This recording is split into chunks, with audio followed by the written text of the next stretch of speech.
Okay, huli na, no? So, ito yung pinaka-importante. No action arises from immoral or illegal causes. So, ibig sabihin, pag ang stipulation ng contract illegal, basta yung illegal na gawain, hindi siya legalize o illegal siya, void yung contract.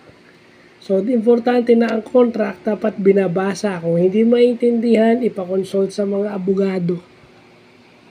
Diba? Kaya nga tayo may public attorney's office. Diba? Kasi isa sa maxims ng contract law o maxims ng isang contract, no action arises from immoral or illegal cause. Kahit na ano pang endeavor yan, basta immoral at illegal, void yung contract. So, walang visa yung contract. So, rescission yan. Balik kayo sa dati. Diba? So, yun yung importanteng kailangan nating malaman. So, yun lang po.